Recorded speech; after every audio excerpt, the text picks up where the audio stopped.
Olá, sejam muito bem-vindos a mais uma aula da disciplina Introdução aos Processos de Fabricação. O assunto de hoje será União e Montagem 2, né, a segunda parte de União e Montagem. E eu ficarei aqui no cantinho, como sempre. Eu sou o Leonardo Monteiro Manzariol e vamos ao assunto de hoje. Na aula anterior nós falamos sobre soldagem e processos de soldagem e aqui nós falaremos sobre os processos remanescentes, no caso brasagem, solda branda e união por adesivos e também os assuntos relacionados à montagem mecânica. Primeira parte seriam as uniões contínuas, né? O que seriam essas uniões contínuas? Não só a soldagem com cordão de solda contínuo ou mesmo a solda por resistência, mas nós podemos encarar como esses outros processos de união. Então, nisso nós temos três formas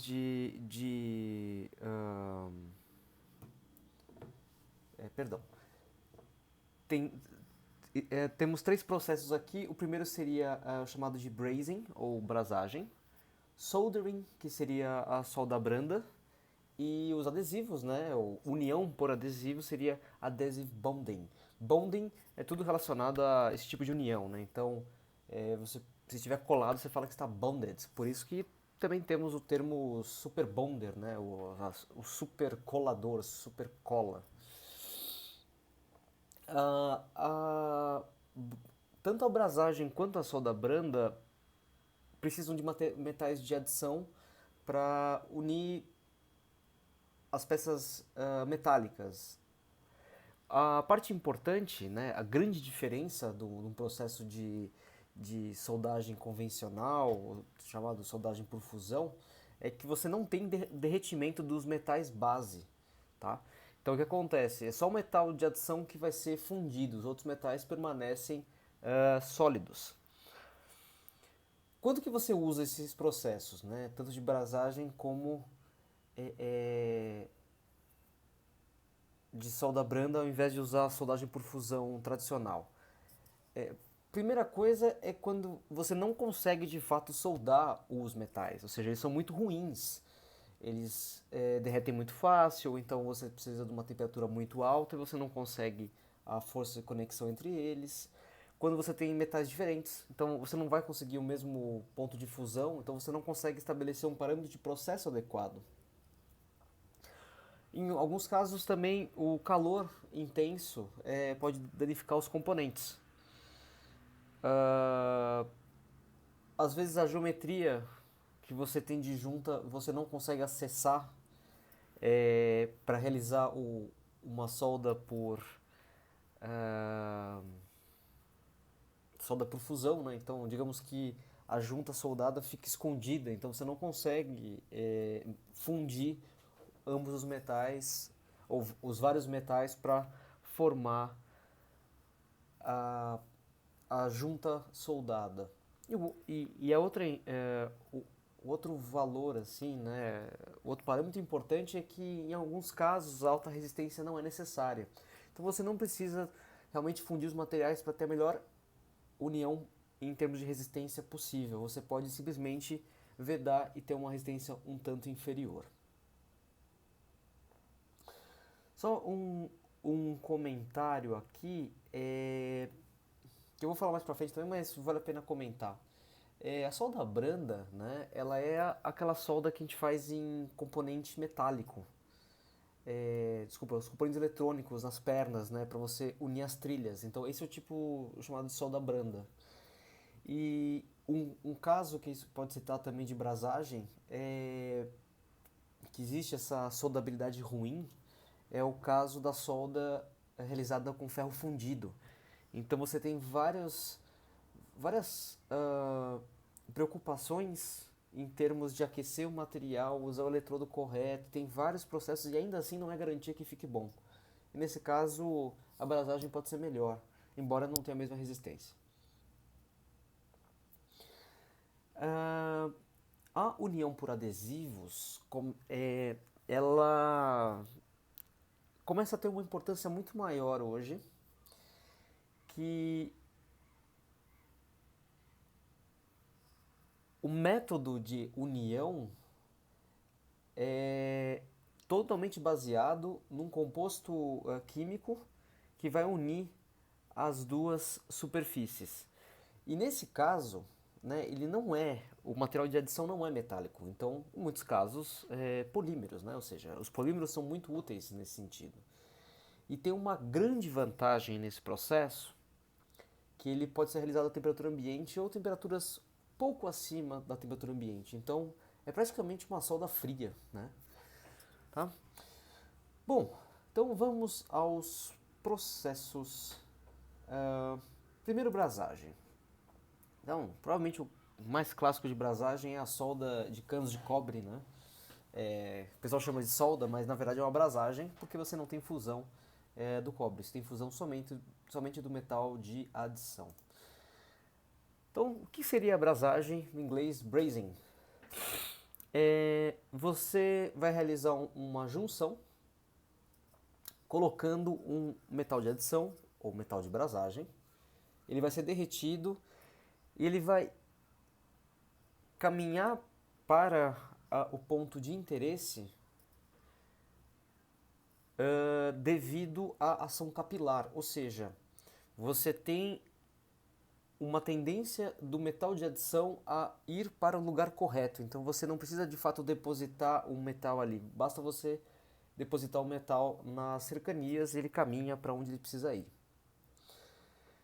Não tem fusão dos metais básicos, ou seja, não tem fusão dos metais que você quer juntar. A única fusão que tem é do metal de adição. A temperatura de fusão do metal de adição é maior que 450 graus, mas claro, menor do que o metal base ser unido, então você está fundindo os dois. Se você tiver, assim, em termos de resistência, né? Porque eu disse que ela tem uma resistência menor do que a soldagem por fusão tradicional. Se você fizer uma junta adequada, com uma pequena folga, e você fizer uma união correta por brasagem, a articulação solidificada vai ficar mais forte do que o metal de adição do qual ele foi formado. Então, é o tipo de caso que você, se tudo muito bem feito, a resistência vai ser muito melhor do que simplesmente do metal que você usou para juntar. Agora, por quê? Né? Por que isso acontece? Primeiro que você tem pequenas folgas. Né? Então, quando você encaixa as duas peças, por exemplo, brasagem de tubos, você tem umas folgas bem estreitas. E o que vai acontecer? Não é que você passou simplesmente um adesivo ali entre os dois. Na verdade, quando você coloca o metal de adição, você cria uma ligação metalúrgica entre os três metais. Então, tanto o metal de base como o metal de brasagem acaba formando uma coisa sólida. E claro que, devido às restrições geométricas que você impôs na junta, você acaba criando essa união forte. Então, embora pareça que você derreter um metal em cima do outro lá e depois coloca outro por cima, ou encaixa os dois e por ação capilar o metal de adição caminha para a junta, quando você faz isso de uma forma adequada, ele vai ser realmente mais resistente do que o metal de adição, mas claro, menos resistente do que o metal de adição, desculpa, que o metal base, no caso, cobre. Então, quando você faz uma abrasagem num tubo de cobre, a junta vai ser menos resistente do que o cobre sozinho. Mas ainda assim, é uma junta com uma boa resistência se você fizer tudo direitinho, né? Se você respeitar todos os parâmetros que a gente vai falar mais pra frente. Agora, sobre brasagem. Qual que é ou seja, as diferenças considerando as vantagens com relação à solda tradicional por fusão, soldagem por fusão? Qualquer metal pode ser unido, mesmo materiais diferentes. Então, nós não estamos mais restritos materiais compatíveis, com fusão parecida, ou seja, qualquer metal pode ser unido nesse sentido. Você pode realizar isso de forma rápida e consistente, uma vez que você não funde os metais base. Então acaba sendo bastante interessante do ponto de vista de produção, acaba sendo é, bem eficiente o processo. E claro que você pode fazer várias juntas ao mesmo tempo. Então você, na verdade, monta várias dessas juntas, coloca o aquecimento em diversas partes e você garante que ela vai ficar na posição correta. Então, se eu não me engano, tá? É importante comentar isso. As bicicletas antigas, chamadas cachimbadas, né, que os tubos são unidos dessa forma. Você tem, e alguns chamam de solda fria, tem alguns processos diferentes, mas o fato é que você não funde ah, os tubos do quadro da bicicleta, mas você coloca metal de adição em volta. Importante também é que é um processo que tende a ser menos custoso, porque você precisa de menos energia e menos calor do que fundir os metais base. Por você precisar de menos calor e menos temperatura também, né? Uma temperatura menor, perdão, você não tem uma zona termicamente afetada tão grande quanto quando você funde os metais base. E aqui entra aquela coisa relacionada ao processo. Uma vez que eu não tenho, em algumas condições, acesso às superfícies que vão ser unidas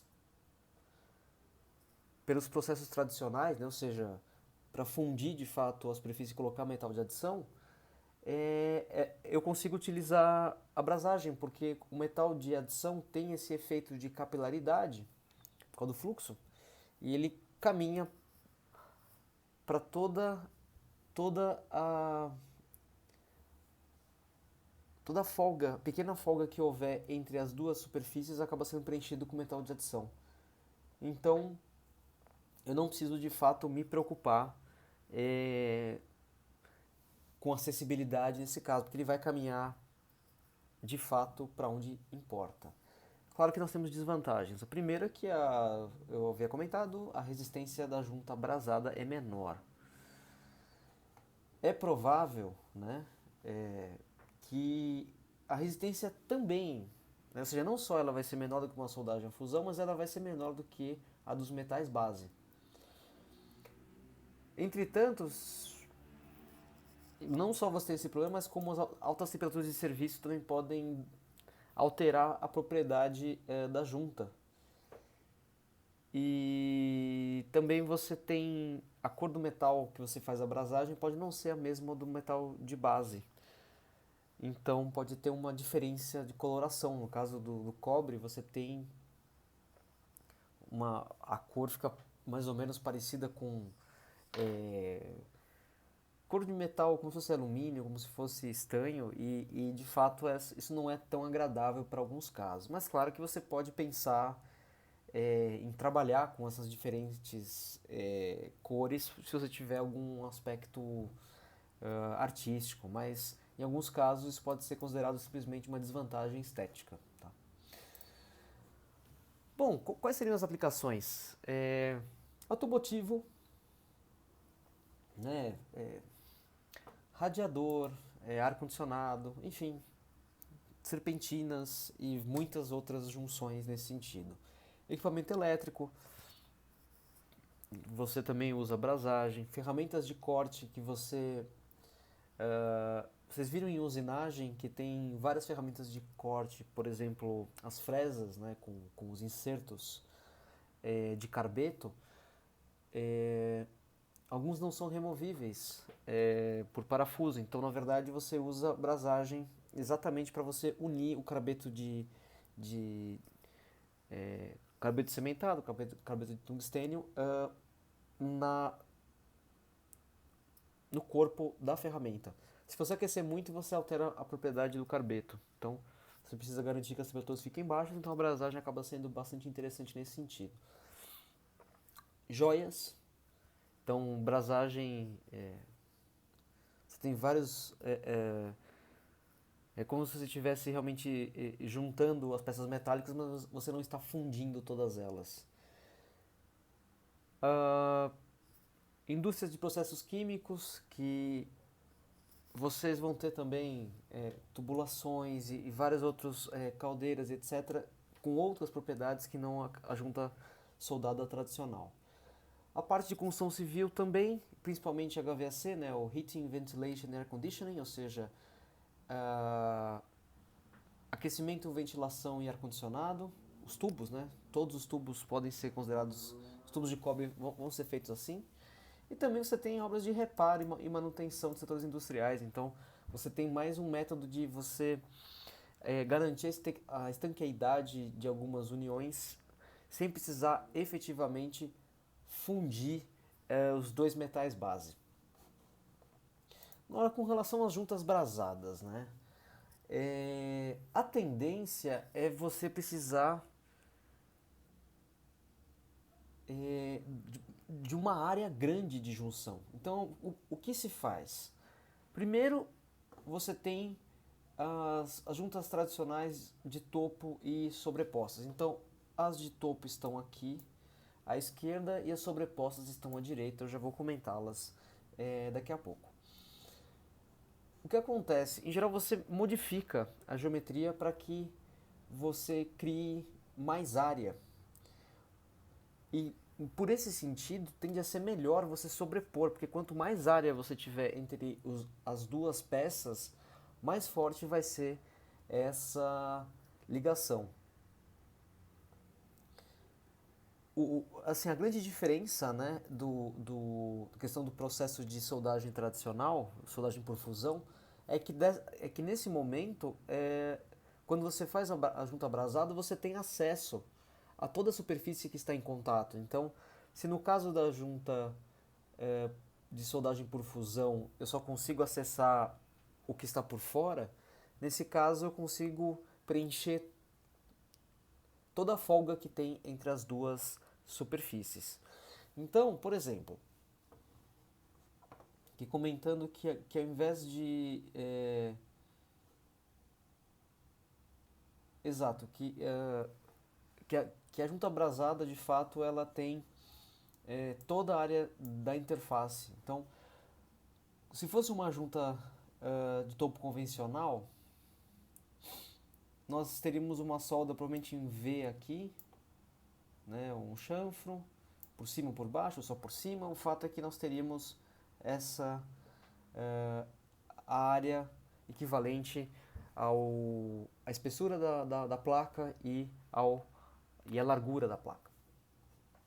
Há algumas adaptações possíveis. A primeira é que você faz em bisel, né? Você faz em ângulo para aumentar essa área.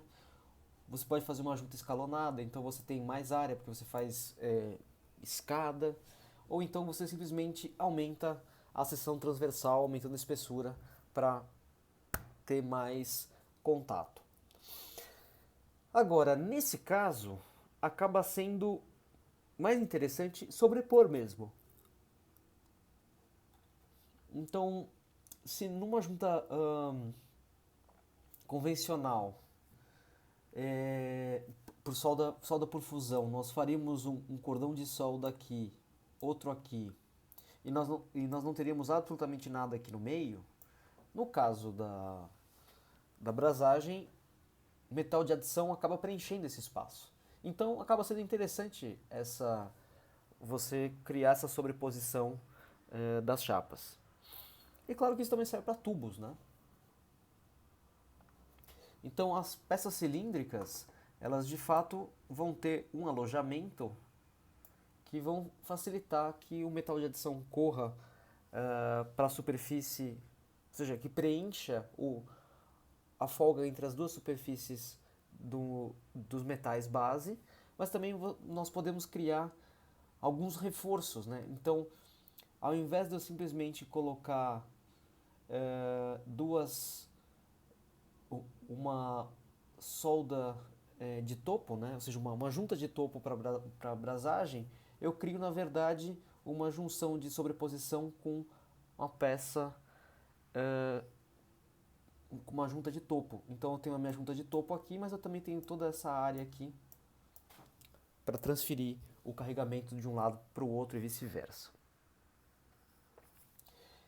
No caso de uma junta tubular, né, ou seja, de barras, mas mais especificamente tubular, nós temos aqui o que é chamado de luva. Né? Então você tem uma luva para fazer com que o que era uma junta de topo se torne, na verdade, uma junta sobreposta.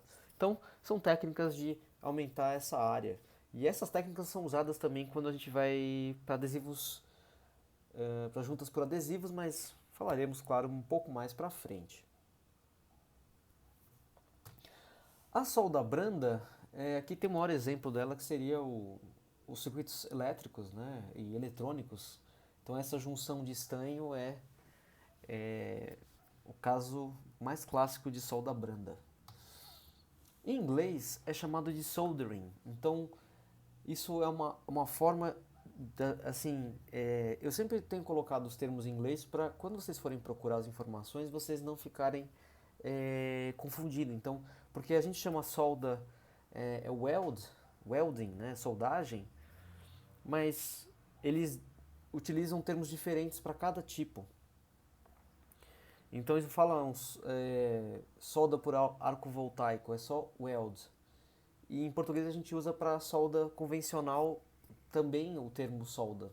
Mas o correto seria solda branda, para a gente diferenciar da solda que funde os metais base e pode ou não ter metal de adição. Então, o que seria a solda branda? É um processo de junção no qual é colocado o metal de adição, isso é importante, tá? Temos o metal de adição, e a temperatura de fusão do metal de adição é menor ou igual a 450 graus. Então isso faz essa diferença entre a abrasagem e a solda branda.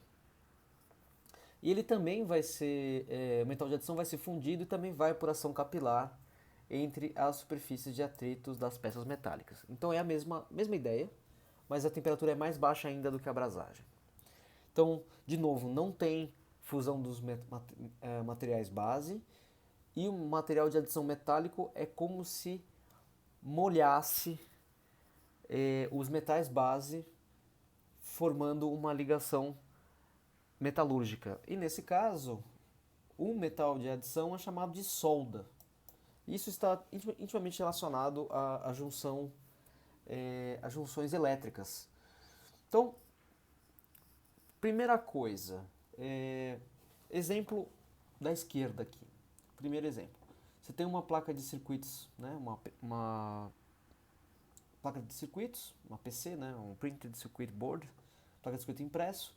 Você tem as perninhas dos componentes eletrônicos.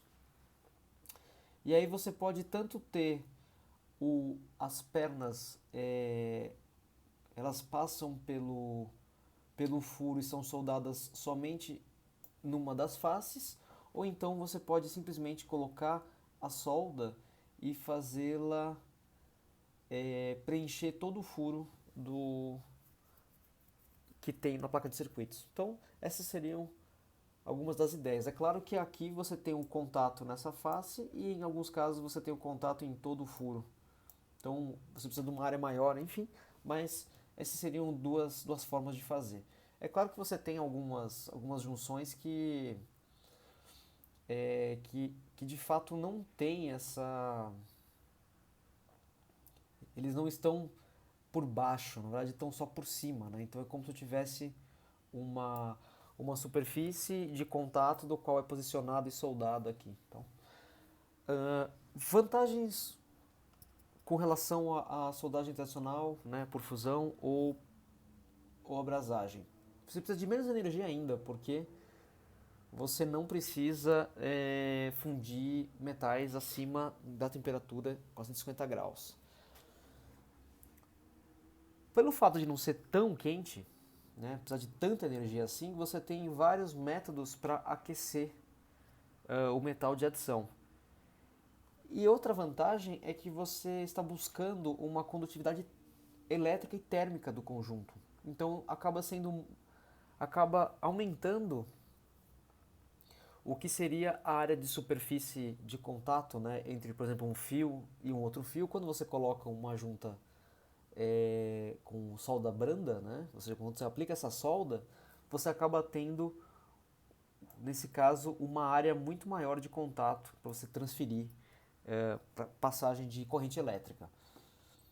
Um outro exemplo aqui seria questão de junção de terminais, né? Então, se você não tem um contato perfeito, você gera faísca. E quando você gera faísca, você gera como se fosse uma micro soldagem por fusão na região. Então você degrada a junta e você pode causar incêndio, explosão, etc. Então você pode aplicar solda branda na união de cabos elétricos para evitar que você tenha faísca. Outra vantagem é que, bom, acho que todos vocês já viram ou fizeram em algum momento da vida uma solda branda. Então é uma coisa. E quando a gente faz muito errado, porque a gente não sabe fazer. Então não é tão trabalhoso você reparar e você refazer, caso você tenha feito. Não tenha ficado bom. O que é o que acontece quando a gente está fazendo, claro. Agora, ela tem uma baixa resistência na junta, se você for considerar o ponto de vista mecânico. Então ela não resiste a você realmente puxar o componente eletrônico ali. E claro que essa articulação, né, que você forma acaba sendo enfraquecida e, claro, pode derreter a temperaturas elevadas. Então, dependendo do processo, você vai precisar proteger essa placa de circuitos por solda branda, senão você vai perder todos os contatos. Agora, com relação à solda, tradicionalmente vai ser uma liga de estanho e chumbo, porque você tem uma temperatura de fusão baixa. Então, é aí que a gente vai trabalhar. Então a fusão é bem baixinha, 200 e não sei quantos graus, e aí você consegue trabalhar dessa forma. Agora, o chumbo é venenoso, então nós temos cada vez menos chumbo nessas soldas e, claro, nós não podemos respirar aquele. Embora tenha um cheirinho gostoso, a gente não pode respirar aquilo. O estanho, ele é quimicamente ativo nas temperaturas de solda. Então ele realmente tem essa ação de molhar o metal base. Então realmente ele forma. Ou seja, ele age como com um efeito de capilaridade. Então basta você colocar um pouco de solda no metal base de interesse, devidamente limpo, que ele vai formar uma gota e vai ficar. E vai de fato preencher todos os espaços e vai promover essa adesão e vai funcionar muito bem.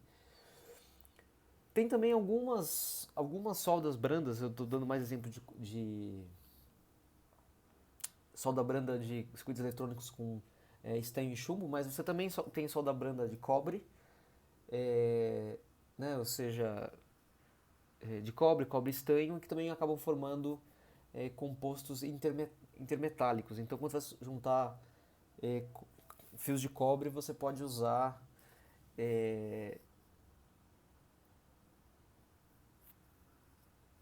ligas um pouquinho melhores para a solda branda. Então ele vai realmente formar uma junta soldada muito melhor do que nesse caso de alumínio e estanho.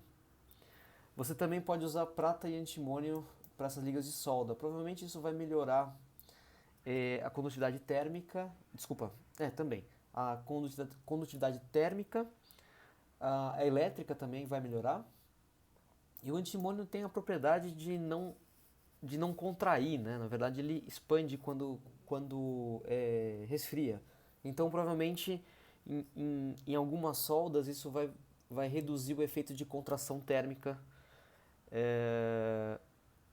do resfriamento. Então provavelmente preserva e evita essas trincas. A solda branda, de novo, ela é muito parecida com a abrasagem, a única diferença está na quantidade de calor e temperatura.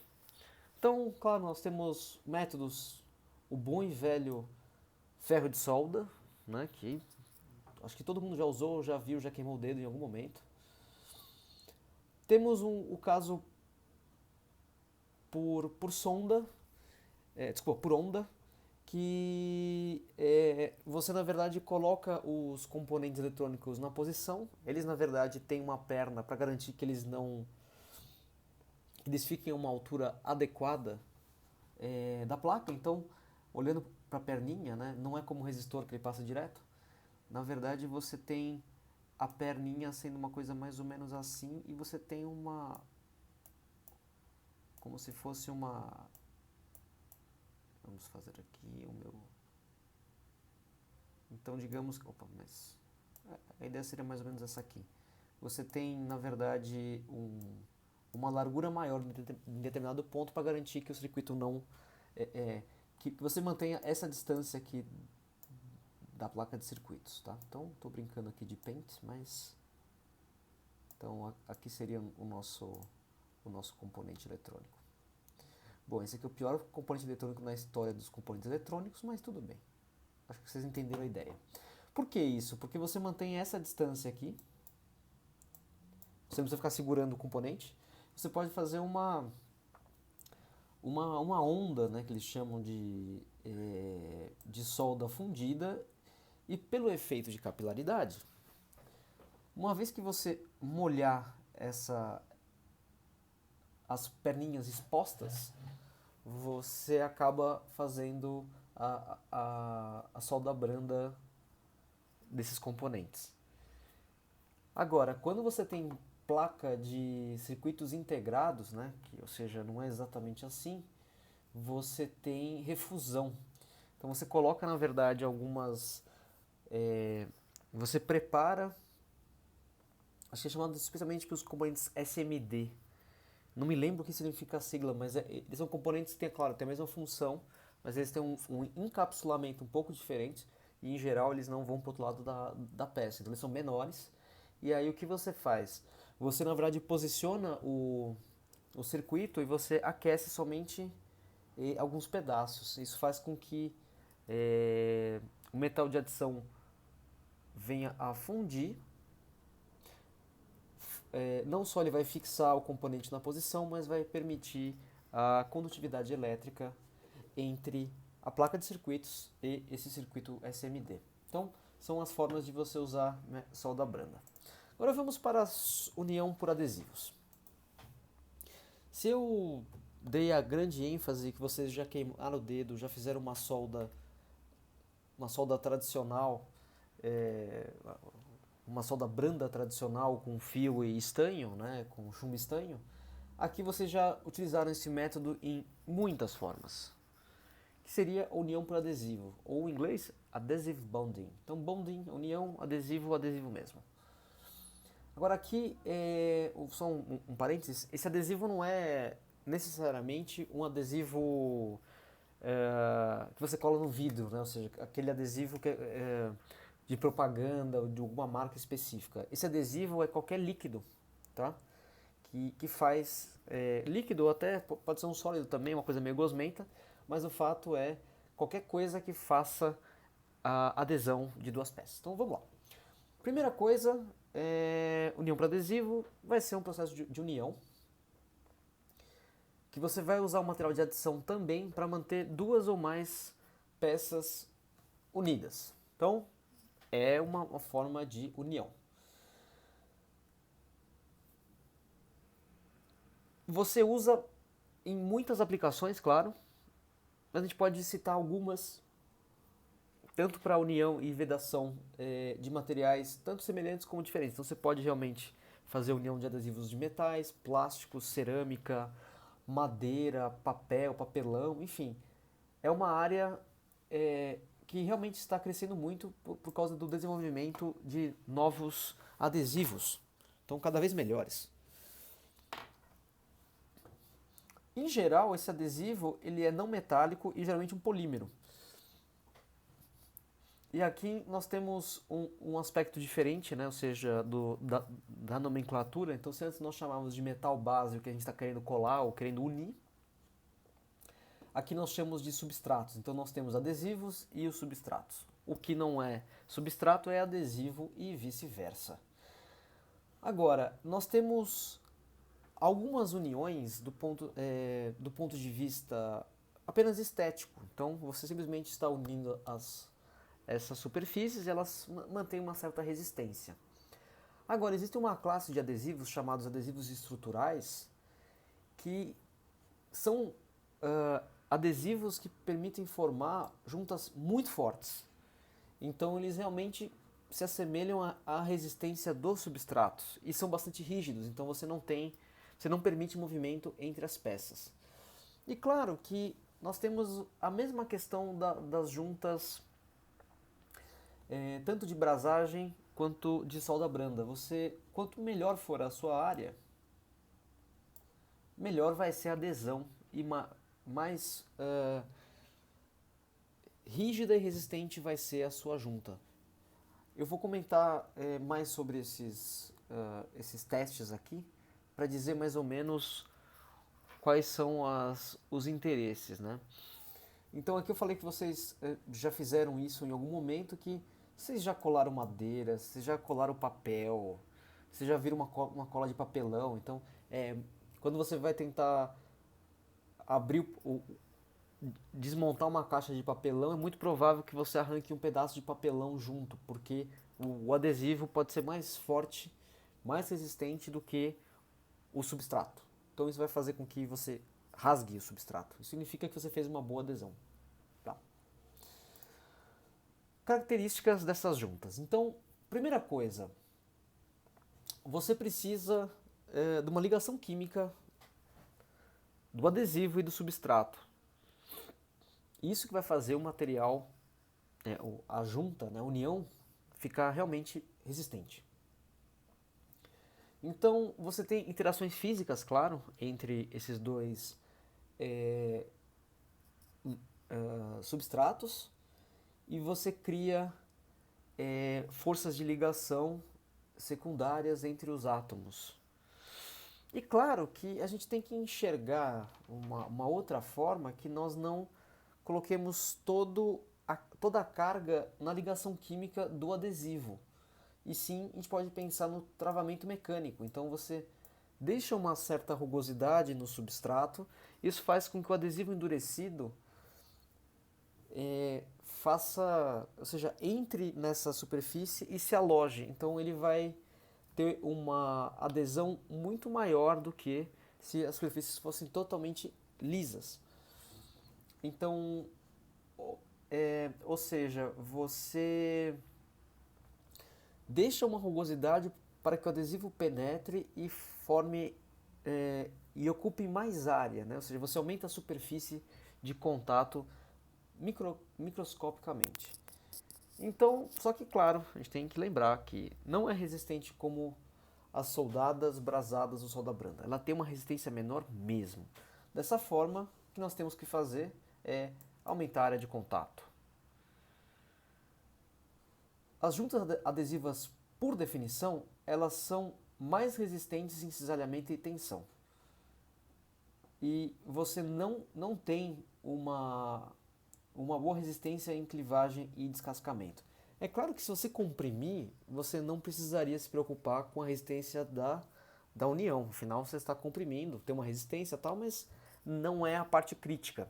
A parte crítica de você colocar adesivo é você tanto pensar em tração ou esse deslizamento. Então, elas são muito resistentes, tanto em tração quanto em cisalhamento, especialmente em cisalhamento. Porque a parte de tensão é muito difícil você garantir que fique exatamente perpendicular à superfície unida. Então ela tende a abrir ou inclinar um pouco. E quando você inclina, você tem essas duas possibilidades aqui chamadas de clivagem, quando você simplesmente tende a abrir a junta dessa forma, ou então o descascamento, quando você realmente puxa, né? Então, tanto é assim que vocês já devem ter visto remoção de carro envelopado, isso filme e tudo mais, que você simplesmente precisa pegar bordinha, né? Ou seja, pega a borda, pega um pedaço, você vira e aí você começa a puxar praticamente rente à superfície. E aí você está fazendo o descascamento que realmente aquele adesivo não vai resistir, tá? Então, projetos de junta nesse sentido. Claro, primeira coisa, o mesmo que foi feito com relação à abrasagem, você tenta aumentar a área. Então tem várias, por exemplo, uma junta sobreposta, então sobreposição, né? Então escalonada. Agora você pode criar uma espécie, você cria um sulco, né? É muito usado em madeira isso. E aí uma vez que você encaixa, você tem bastante área, você passa bastante cola e a coisa vai funcionar. Você pode fazer várias outras formas de você unir com adesivos. E sempre você tem que buscar esse aumento de área. Então aqui você tem exemplos de luvas. Então, se for uma união de topo, você tem substrato com uma área bem maior do que o que seria a peça em si, reforços laterais, enfim, vários métodos para aumentar essa superfície. E não só aumentar a superfície, mas também causar esse efeito de travamento mecânico. Então, esses são casos clássicos de juntas utilizadas em conexões de madeira, né? E essa aqui é também chamada de asa de andorinha, que ela realmente fornece um travamento excepcional. Em muitos casos você nem aplica adesivo aqui, mas claro que aqui nós temos o exemplo de um adesivo aplicado para garantir que absolutamente qualquer folga seja preenchida. E é claro que você pode usar adesivo para algumas aplicações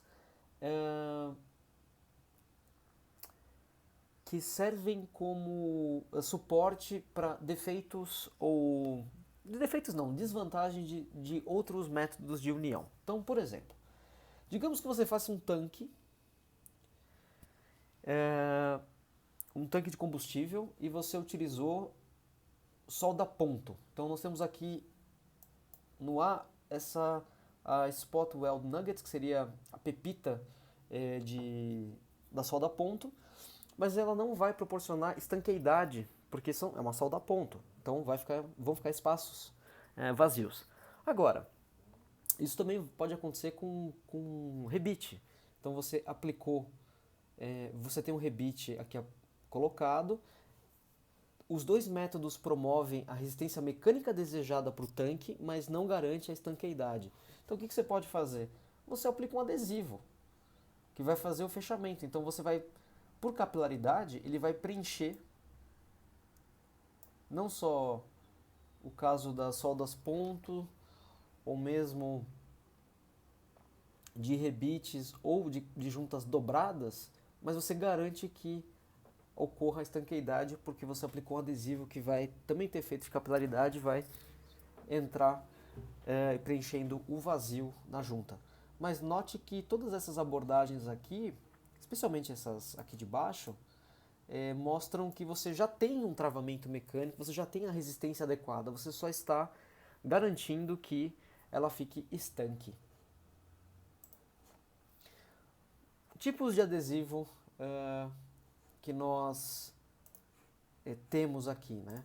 Primeiro seriam os adesivos naturais, então, que são as colas mesmo, você tem goma, cola de amido, farinha de soja, colágeno, por isso o nome cola. E claro que isso aqui é usado para aplicações de baixa tensão, então caixa de papelão, móveis, encadenação, compensado de madeira. Então, essas colas funcionam muito bem, obrigado. Então, cola de amido é super fácil de fazer, enfim. E claro que nós temos alguns inorgânicos, então silicato de sódio, oxicloreto de magnésio, e você tem baixo custo, mas também tem baixa resistência. Agora, a brincadeira fica melhor quando a gente vai para os adesivos sintéticos. Então, tanto os polímeros termoplásticos como os termofixos. Então, nós temos tanto a cola de PVA, vou dar um exemplo que não é dos mais termoplásticos, mas você pode ter metilmetacrilato o cianoacrilato, né, que seria o super bonder, e os termofixos, que seriam o epóxi mesmo. O epóxi é um excelente adesivo. A categoria mais importante da indústria são os sintéticos. E alguns sintéticos podem ser simplesmente curados, né? Ou seja, eles efetuam a adesão atingindo a sua maior resistência, pode ser tanto com a mistura de catalisador ou um ingrediente reativo que está no polímero. Então, no caso de um reativo, o que é? A presença de oxigênio faz com que ele endureça. Mas é muito comum o caso da cola araldite, né? Ou seja, o adesivo araldite é um epóxi que você mistura o catalisador, por isso que vem dos vinagres diferentes. Claro que você também tem alguns outros mecanismos relacionados à reação química, ou seja, você aquece e aí ele vai enrijecer. Alguns outros adesivos com cura por ultravioleta, radiação. Às vezes basta a evaporação da água e ele vai enrijecer. E claro que você tem alguns revestimentos e filmes que são sensíveis à pressão. Então bastaria você aplicar uma pressão que ele atinge a cura, com diferentes tempos, claro. Então, como que você vai aplicar adesivo? Usado em indústrias automotivas, aeroespaciais, construção naval, embalagem, calçado, móveis, tudo que você pode imaginar, nós temos adesivos aplicados. Primeira coisa, você precisa preparar a superfície. Se você não tiver a superfície extremamente limpa, você não vai conseguir colar absolutamente nada, tá? Agora, não adianta ter melhor adesivo se você não tiver uma certa afinidade entre o adesivo e o substrato. Então você precisa garantir o quê? Por exemplo, metais, você vai fazer uma limpeza por solventes, provavelmente. E em alguns casos você até faz uma leve abrasão com jateamento de areia para aumentar a rugosidade e assegurar que o adesivo venha aderir da melhor forma possível. Em peças não metálicas, você pode tanto criar essa abrasão também por jato de areia, outros métodos, mas também pode realizar um ataque químico. E isso vai fazer com que você aumente a rugosidade. Claro, você pode, para aplicar, né, o adesivo, você pode passar esse adesivo manualmente. Você pode usar uma tela de serigrafia, então é como se fosse um stencil, né, que vai aplicar o adesivo somente onde você quer. Você pode usar o escovamento, escoamento usando o distribuidor manual, então você verte o adesivo na superfície de interesse, pode pulverizar. Muito usado para forro de carro, né? Ou seja, você pulveriza mesmo com isso, pelo menos em oficinas de reparo, né? Você pulveriza, ou mesmo aqueles de spray, né? Que tem cola de contato, você na verdade joga nas duas partes, depois você une as duas. Aplicadores automáticos, claro, e aqui tem um exemplo de revestimento com rolo, que você na verdade tem um rolo aqui que fica submerso, parcialmente submerso no adesivo, e ele acaba transferindo para um material flexível que vai ser utilizado lá para união. Prós e contras, claro. Vocês acharam que iam ficar longe, livre de prós e contras. Vantagens. Você aplica a uma grande variedade de materiais.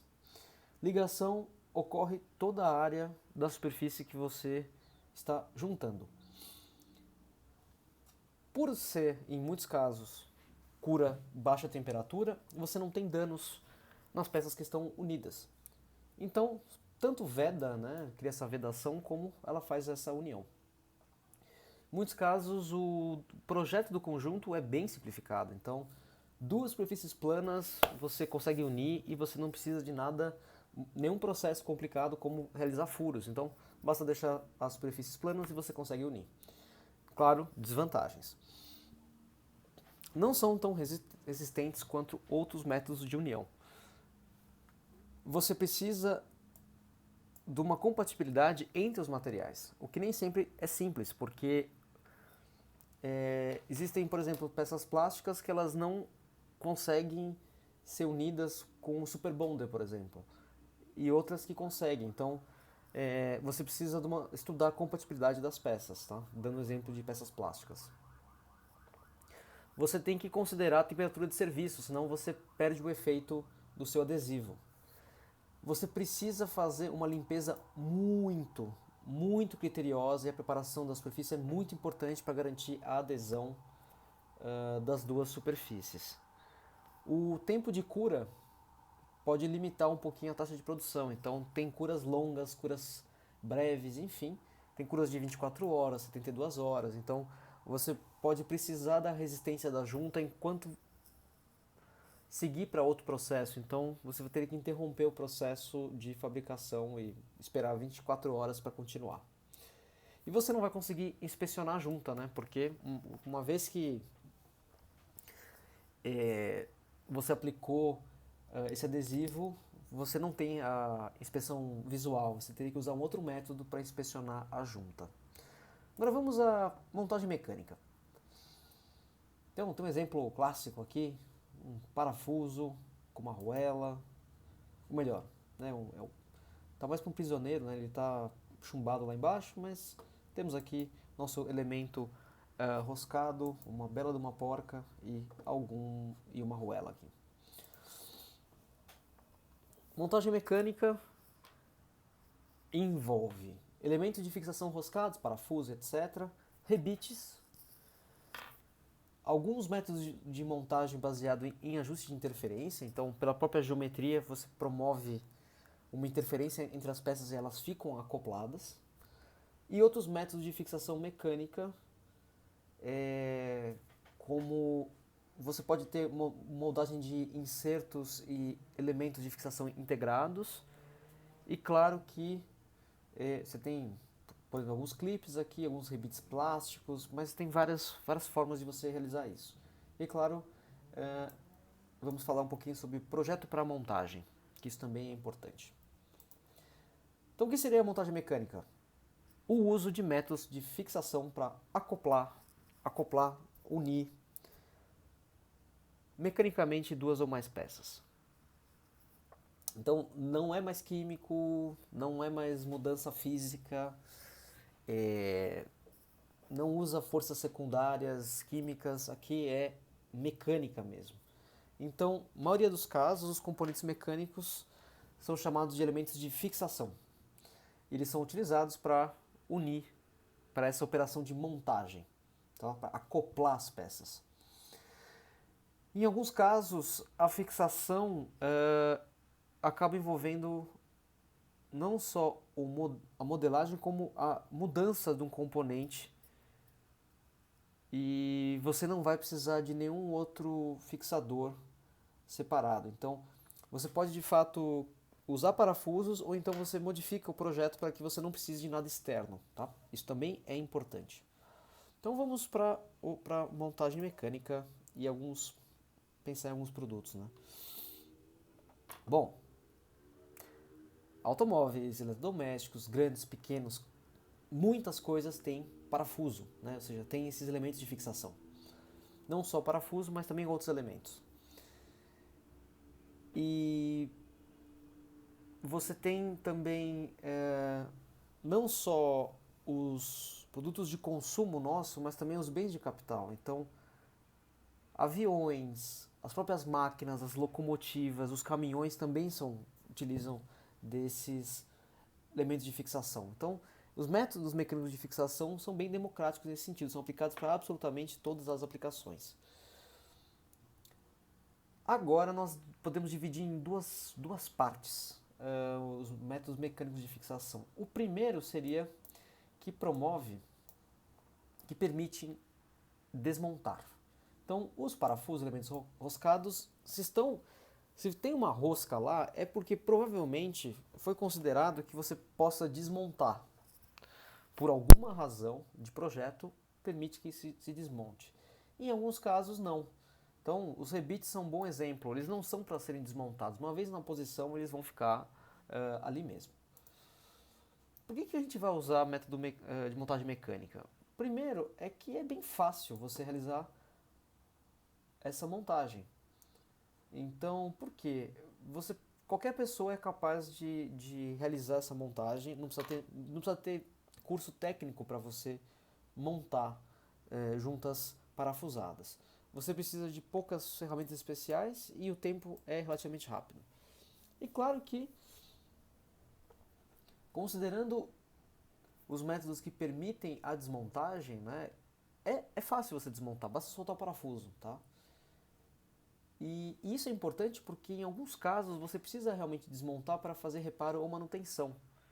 Então, não é uma caixa de inspeção diária, né? Então, o quadro de força não é parafusado, você abre e enxerga o que está lá e vê o que está acontecendo.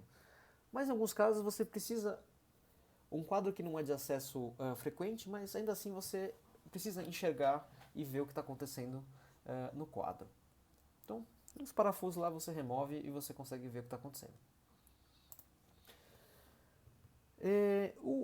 Quanto aos elementos de fixação roscados, você tem,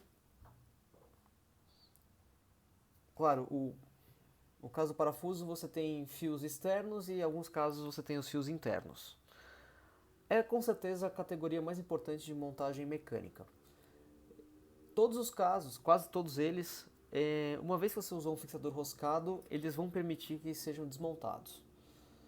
O tipo mais comum vão ser os parafusos de porcas, e aqui entra uma categoria interessante, né, a diferença do inglês para o português, né, que nós usamos o nome parafuso para tanto um parafuso passante, né, ou seja, ele passa, você coloca uma porca do outro lado, como é este caso aqui, como esse exemplo em que você não tem a porca. Então nós falamos que ele é um não passante, nesse caso aqui, e um passante, né? Ou seja, ele vai para o outro lado. E temos também e a questão da porca, né? A porca ela tem ela tem a relevância por não precisar fazer a rosca numa das partes montadas, então simplifica o processo de fabricação. E claro, mas você precisa do espaço para você colocar a porca, e a porca é padronizada e vai ser padronizada como os parafusos. Existem, pelo menos você tem a ISO, os parafusos métricos, você tem a Whitworth, e enfim, tem outras formas de você considerar os diâmetros do parafuso e as propriedades tanto do parafuso quanto da porca e a sua utilização. Sobre parafusos e porcas, tem uma variedade insana de parafusos e porcas, e aqui eu estou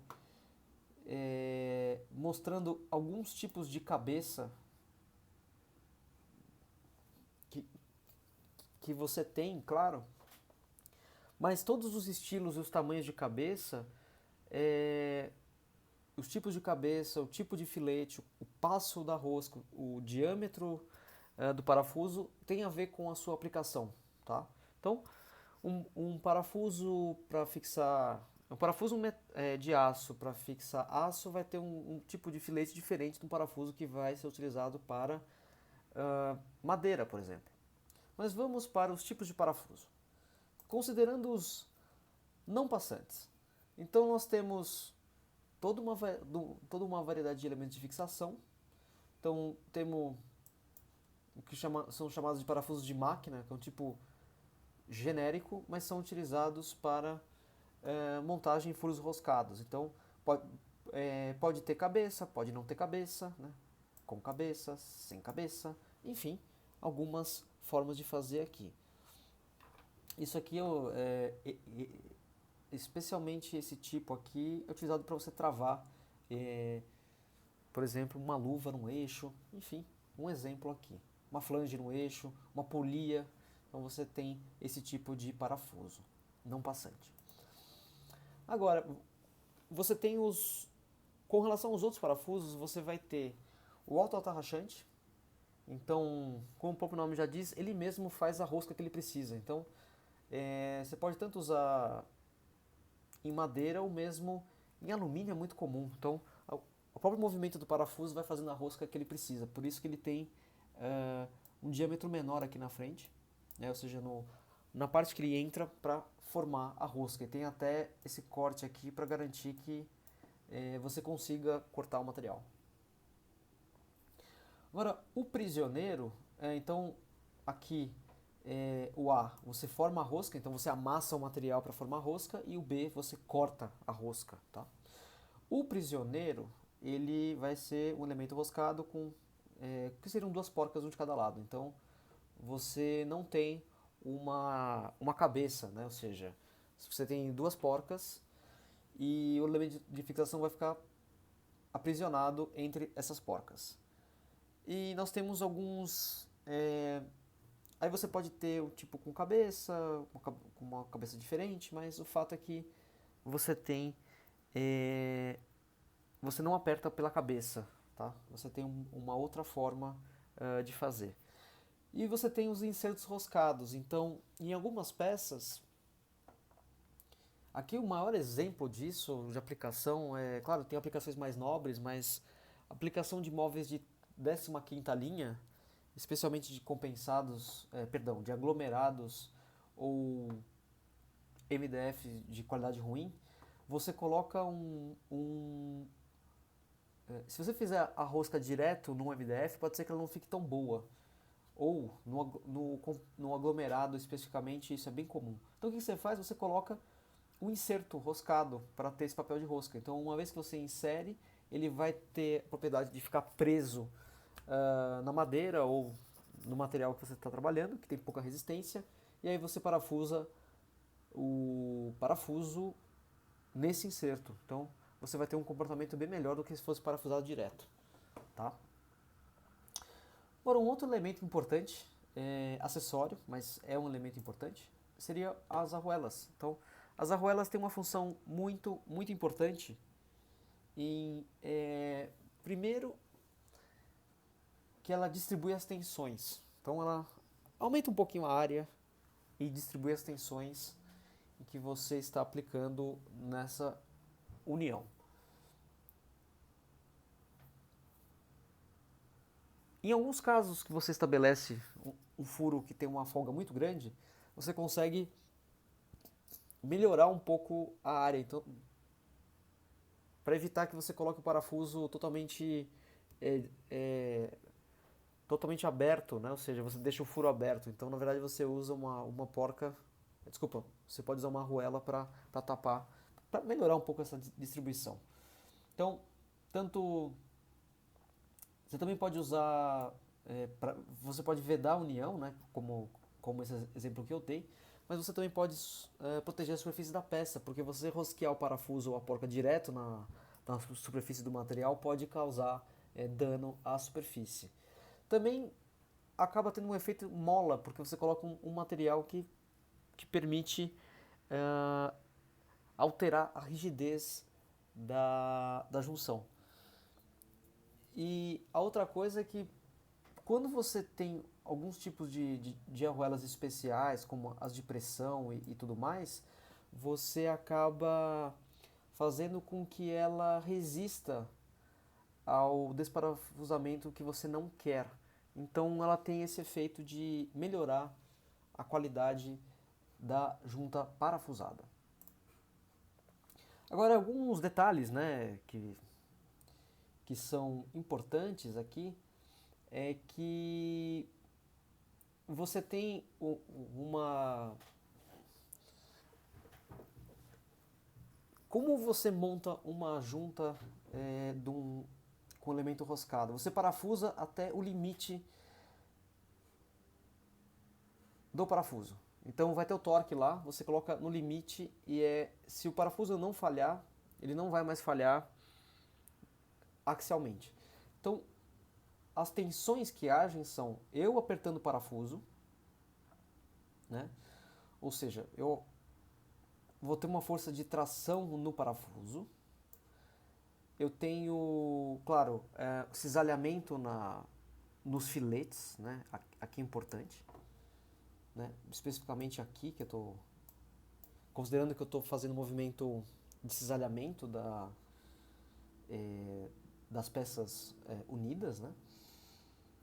E eu tenho uma grande força de compressão aqui, né? Ou seja, eu tenho pressão entre as peças. Então isso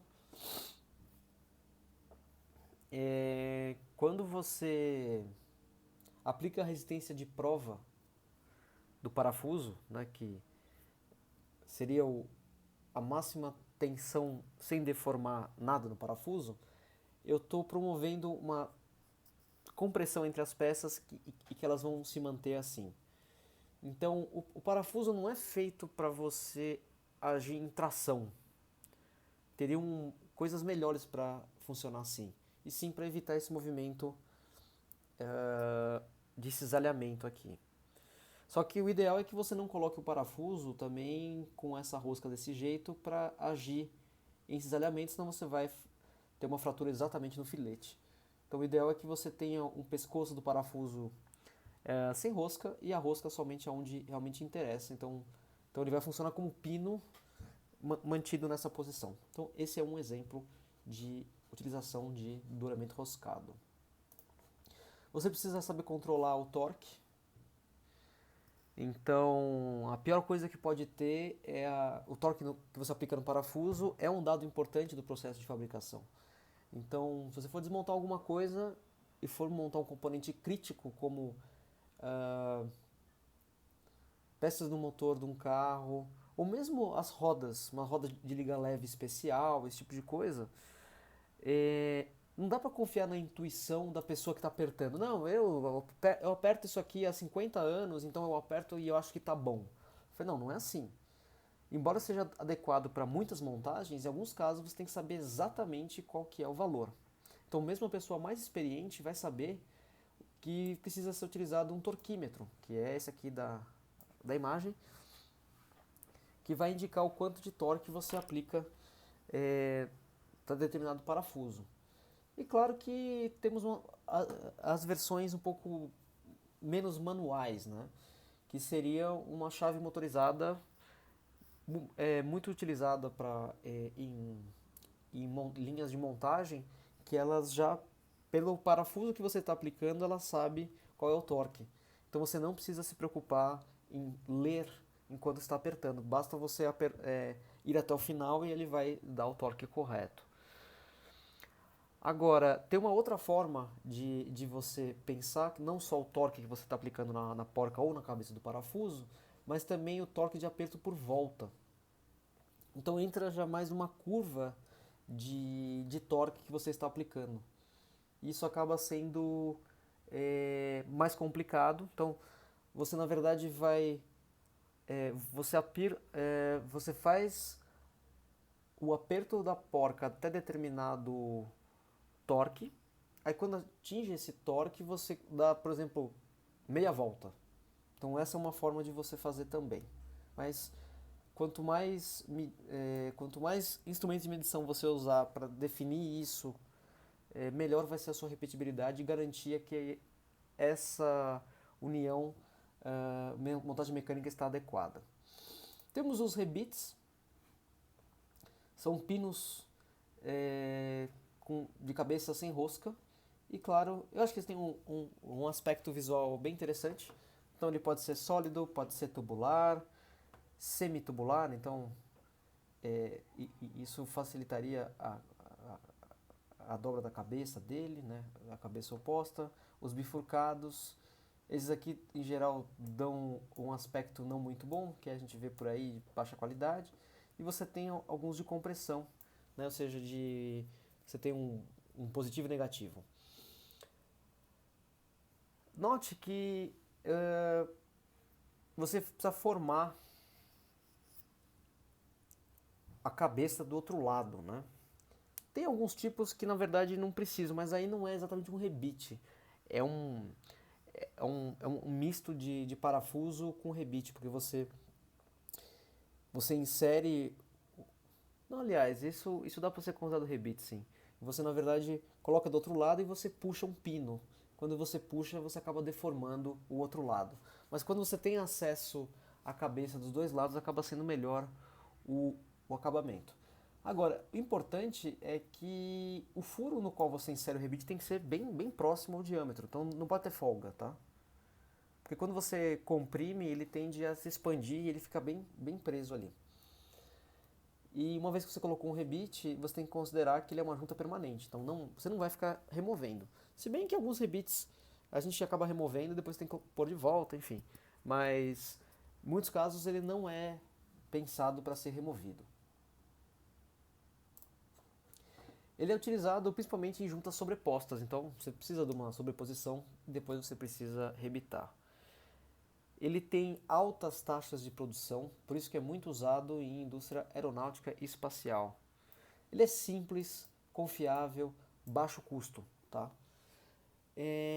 Ferramentas, você pode ter tanto ter um martelo pneumático que impacta a cabeça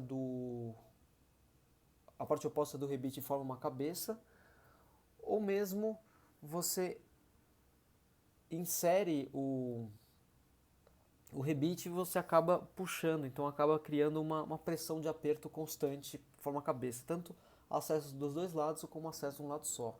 Ou um misto dos dois, você bate, comprime, enfim. Isso aqui é, né, o caso das pontes antigas, da Torre Eiffel, é rebitado do começo ao fim. Então, processo de baixo custo, manual, né, praticamente manual nesses casos, mas que promove uma união com boas propriedades. Agora, os ajustes com interferência, eles são um tanto diferentes aqui, porque você precisa de uma interferência mecânica entre as peças. Então você precisa de um controle dimensional bastante restrito. Então, um controle dimensional restrito para garantir que você tenha as dimensões adequadas. E a interferência, ela pode acontecer tanto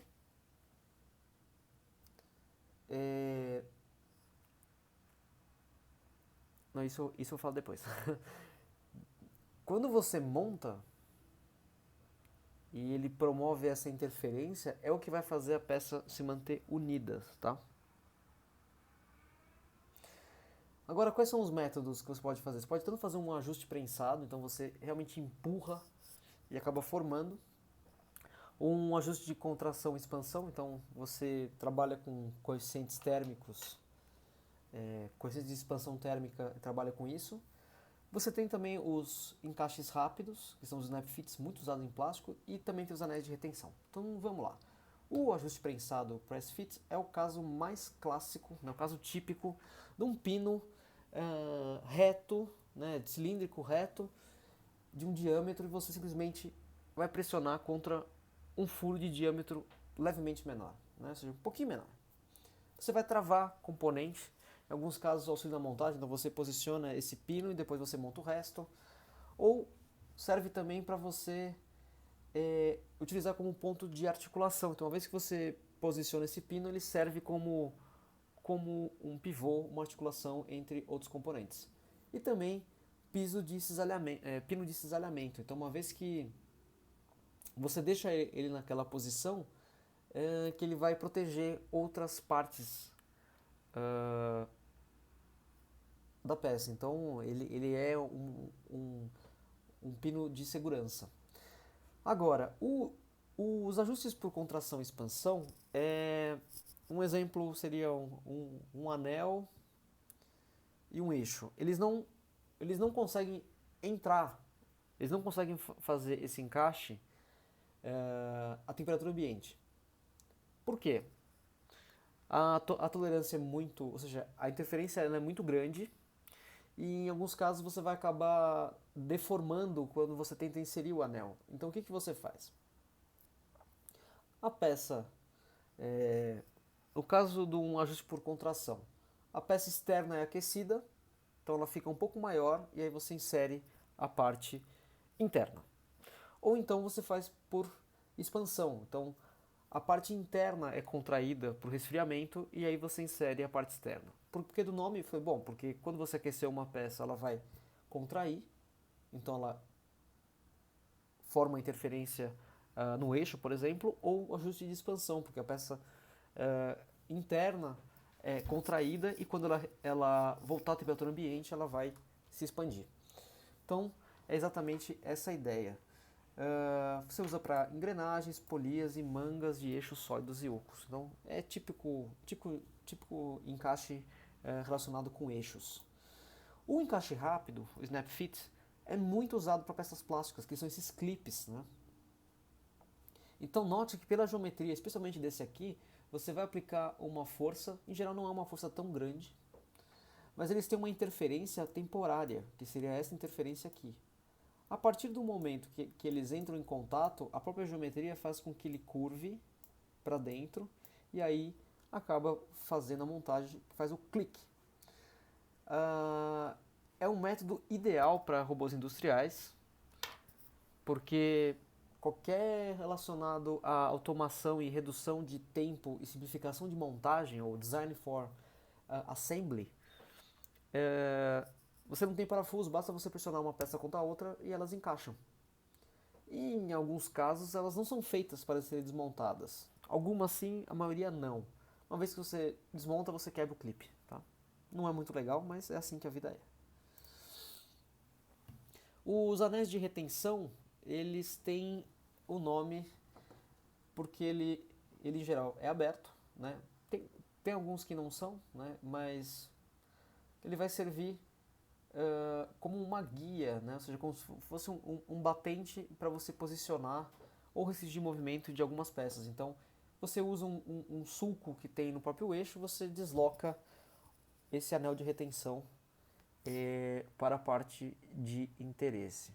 Então, tem anéis de retenção, anéis de vedação, a ideia é a mesma. Então, você vai posicionar.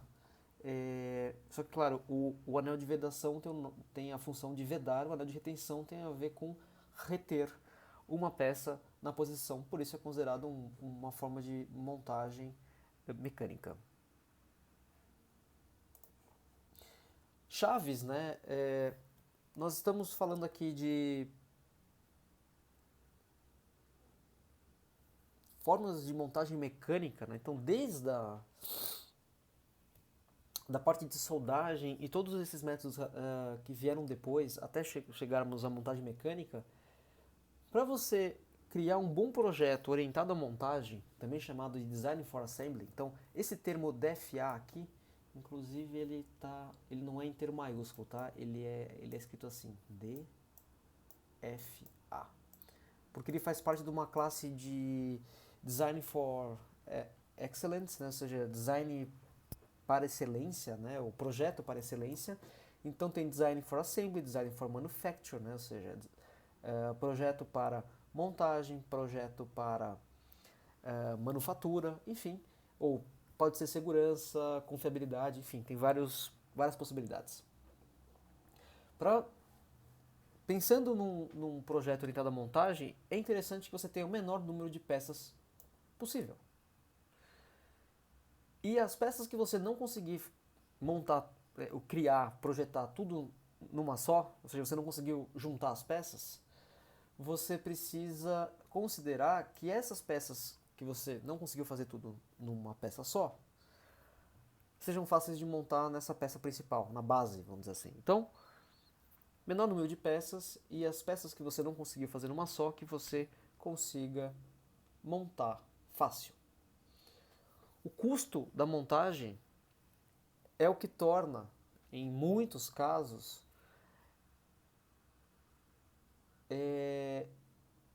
está envolvido no projeto do produto. Porque é exatamente o custo de montagem que determina quantos componentes você vai ter. E não só da parte de fabricação, mas na parte de montagem mesmo. Então, ele impacta muito, né, o projeto do produto, porque você vai ter que considerar essas montagens todas. E uma vez que você definiu essa montagem, ou seja, uma vez que você definiu que vai ser parafuso, ou vai ser solda, vai ser muito difícil você conseguir reduzir os custos de montagem, uma vez que você já definiu que, por exemplo, você vai usar parafuso. Se você usou o Snap Fit, você já chegou provavelmente no custo mais baixo. Se você usou parafuso, você vai ter que mudar muita coisa para você reduzir o custo na montagem. Então, tem que ser feito desde o início, tá? Não dá para mudar depois. Ou seja, uma vez que o projeto do produto nasceu com as montagens específicas, considerando essas uniões, você não vai conseguir fazer isso depois, tá? Então, não dá para ir para produção e depois você pensar em reduzir o custo. Não vai conseguir fazer isso, tá? Agora, nós temos algumas coisas relacionadas ao projeto para montagem automatizada. Primeira coisa, quanto mais modular for, melhor, né? Então, menos projeto de peças, coisas modulares, monta em pequenos módulos, depois você junta os módulos. Então, a ideia é que cada submontagem, ou seja, cada pedacinho, cada módulo que você criou, tenha no máximo 12 peças. É ideal que você projete essas submontagens em torno de uma peça base. Então você tem uma peça base e os bloquinhos vão ser inseridos, tá? Isso faz com que você consiga uma montagem paralela. Então você consegue que vários componentes diferentes sejam manuseados de uma só vez ao mesmo tempo. E depois você pode juntar, então corre em paralelo essa montagem. Outra é você limitar o número de direções de acesso. Então, o ideal é você montar de cima para baixo, sem ter que virar de ponta cabeça a peça, nem nada. Outra é que você precisa usar componentes de alta qualidade. Então, não é uma boa coisa numa montagem automatizada usar peças de baixa qualidade. Por quê?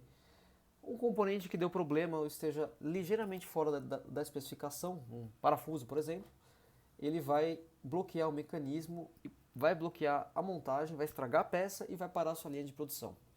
Outra, minimizar fixadores roscados, porque os fixadores roscados precisam de uma parafusadeira e podem dar problema, enfim. Agora, o Snap Fit é perfeito. Uma vez que você posicionou, deve ter indexadores para garantir o alinhamento da peça, e uma vez que você posicionou para baixo, a peça está pronta. Então não precisa fazer mais nada. Por isso que é perfeito para automatização. Bom, e com isso nós encerramos a parte de união e montagem, que em muitos casos ela é deixada de lado, ela não é considerada como processo de fabricação, mas vocês têm que considerar que uma vez que você projetou alguma coisa, pode ser que você não consiga fazer tudo um só processo de fabricação. Então pode ser que você tenha que unir diversas peças, diversos componentes criados, fabricados por outros processos de fabricação. E nesse sentido, nós vimos na aula passada a soldagem e tudo que envolve a soldagem por fusão, e aqui nós ficamos focados nos processos de brasagem, né? O caso clássico é a solda por cobre, solda branda, que seria dos circuitos eletrônicos e elétricos, e a união por adesivos, que tem crescido bastante em importância recentemente e tende a ser cada vez mais relevante. E a montagem mecânica, por fim, que seria o método que eu chamo descontínuo de montagem, ou de união mesmo, porque você tem parafusos, rebites, snap fits e vários outros ajustes por interferência, por exemplo, que fazem a montagem mecânica. E no caso de interferência, você não tem nenhum elemento sendo adicionado nessa junção. Basta a geometria fazer o seu trabalho. E nesse sentido, o Snap Fits também entra nesse rol de elementos que são projetados, no caso peça plástica, então ele já é injetado assim e você não tem mais nenhum componente extra para fixar. A própria peça já contém os seus próprios elementos de fixação. Então, assim sendo, eu encerro aula de hoje e o tema União e Montagem, e nós teremos assuntos diferentes nas próximas aulas, claro. Eu estou considerando um trabalho em grupo, isso eu já falei na próxima aula, mas eu ainda não abri para vocês, então eu vou provavelmente fazer uma enquete, mas eu estou aberto a sugestões do como que a gente pode lidar com isso, porque eu entendo que vocês estão sobrecarregados com listas de exercício, e eu queria fazer um misto de uma lista de exercícios final, não tão extensa, mas que tenha alguns assuntos-chave que eu considero muito relevantes, que vocês saibam. Terá um certo desafio, então vocês terão que fazer uma pesquisa na bibliografia e saber como responder isso. Faz parte da ideia de você conseguir encontrar informação. Mas por hora eu vou provavelmente solicitar que vocês leiam algumas coisas. Então eu acho que isso é suficiente para vocês saberem aonde encontrar as informações relevantes. Então, sendo assim, eu vou encerrando por aqui e eu abro para vocês essa ideia do trabalho em grupo, mas de uma forma que a gente consiga explorar muitos desses processos de fabricação. Eu não me lembro qual que é a aula que vem, mas acho que vai ser surpresa. Não, acho que é manufatura aditiva, não tenho certeza. Mas, enfim. Até lá.